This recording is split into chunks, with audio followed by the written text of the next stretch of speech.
Class 12 physics chapter first electric charges and field. यहाँ पर पढ़ना है गॉस थ्योरम या गॉस लॉ और गॉस लॉ और इसका एप्लीकेशंस। 3 एप्लीकेशंस हैं इन क्लास 12। इसके पहले एरिया वेक्टर, जिसे मैंने बताया था प्रीवियस क्लास में, एरिया वेक्टर। और दूसरा है इलेक्ट्रिक फ्लक्स। इलेक्ट्रिक फ्लक्स क्या है, थोड़ा सा पार्ट छूट गया था तो उसको थोड़ा देख लो। इलेक्ट्रिक फ्लक्स ये हमारा सीट है जिसका एरिया है एस। छोटा सा एरिया है इधर, ये यूनिफॉर्म इलेक्ट्रिक फील्ड है। इक्विडिस्टेंट जो है लाइन जो दिखाया गया एरो मार्क, ये इलेक्ट्रिक फील्ड को दर्शा रहा है। इक्विडिस्टेंट यूनिफॉर्म इलेक्ट्रिक फील्ड, ये जो एक सीट है it is placed in a uniform electric field. अब ये स्मॉल एरिया ds क्या होगा, ये small area. How many electric field lines passing through this? So electric flux through small area. The d phi electric flux, this is number of electric field line passing through the surface. छोटा सा क्या होगा, d phi small electric flux passing through small area ds. तो क्या हो जाएगा, कैसे major करोगे, by this formula d phi is equal to E dot ds. Electric flux passing through this small area. Electric flux, total electric flux passing through the whole surface. क्या करेंगे, इसको integrate कर देंगे। तो total electric flux through the whole surface S, ये whole surface S। तो इसको integrate करेंगे, इंटीग्रेशन ऑफ d फाई क्या हो जाएगा, फाई हो जाएगा। इसका इंटीग्रेशन क्लोज सरफेस लिया इसलिए सर्किल दिखाया गया है S और E dot ds।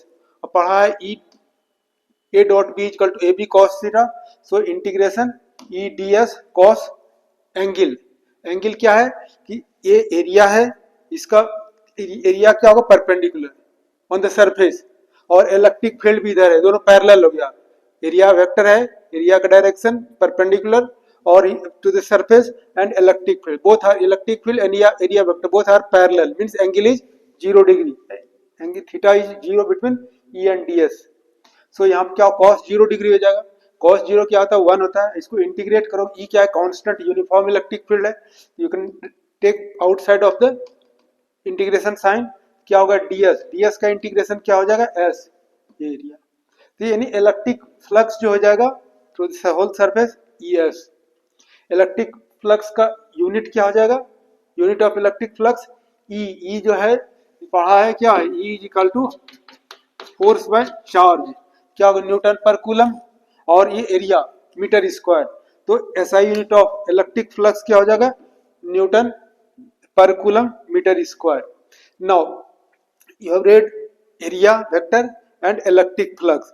Now you will study Gauss theorem या गॉस लॉ। तो क्या है गॉस लॉ, तो गॉस लॉ जो शॉर्ट में just you can study,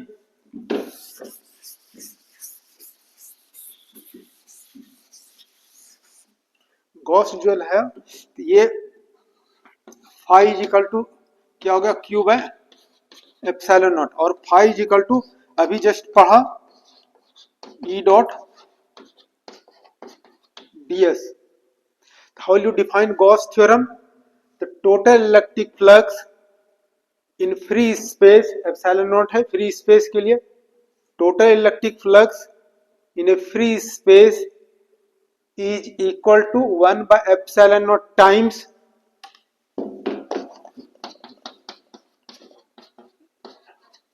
1 by epsilon naught times net charge enclosed surface।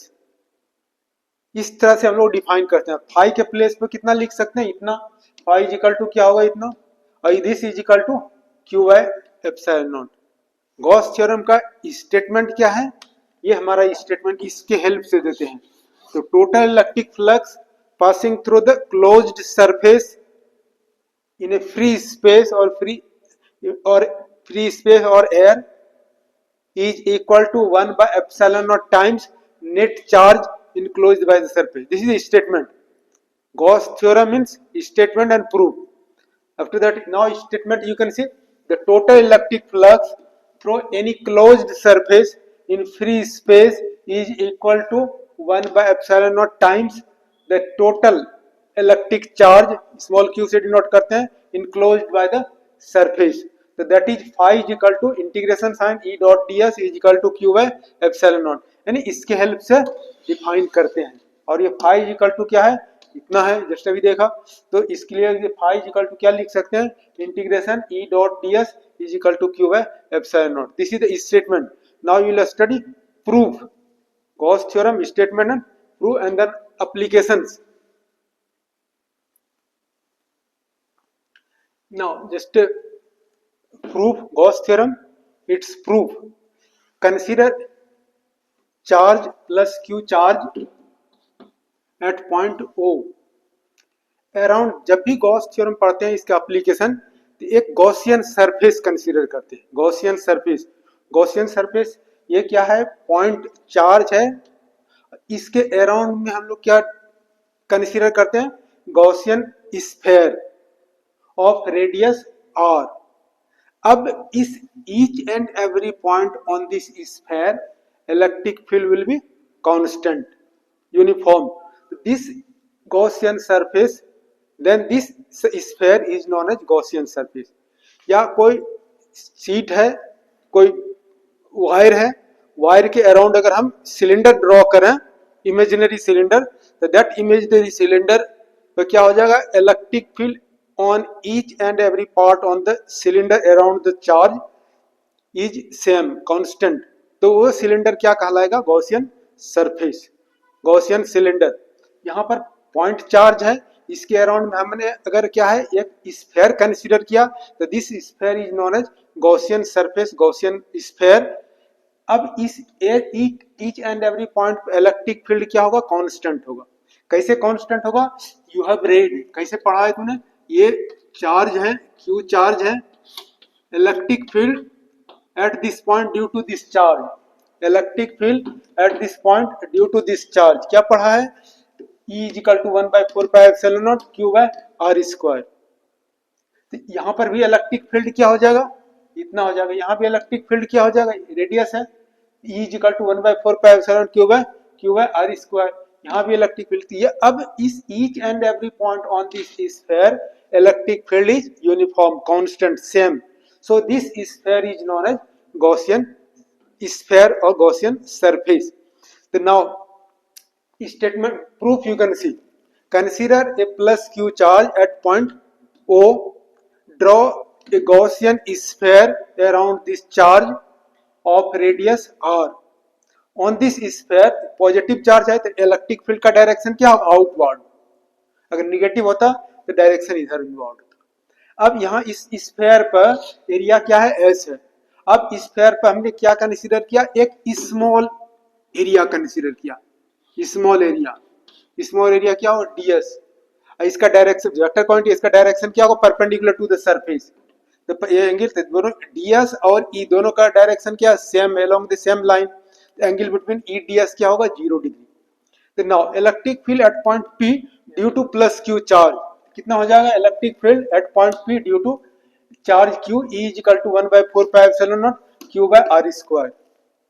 अब क्या हो गया, electric flux, electric flux through small area ds, electric flux through small area ds, d phi is equal to e dot ds। पढ़ा है a dot b is equal to ab cos theta, so e ds cos 0 degree. Angle between e and ds, e और ds दोनों parallel है, same line में है, तो angle क्या हो जाएगा, 0 डिग्री। ये d phi is equal to क्या, e के प्लेस पे you can put this value 1/4 pi epsilon not Q by R square और ये ds।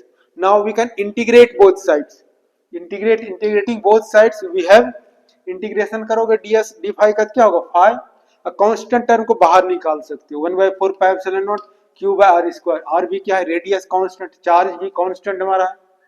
तो क्या होगा, इंटीग्रेशन ऑफ ds को जब इंटीग्रेट करेंगे तो क्या हो जाएगा, s क्या है, surface area of sphere. Surface area of sphere क्या फॉर्मूला है, 4 पाई R स्क्वायर। तो 4 पाई R square. So now this in this deep integration ds के प्लेस पे क्या लिख सकते हो, 4 पाई R स्क्वायर। यहाँ कैंसिल हो जाएगा, क्या कैंसिल हो जाएगा, ये 4 पाई R स्क्वायर कैंसिल हो जाएगा। Then you will gate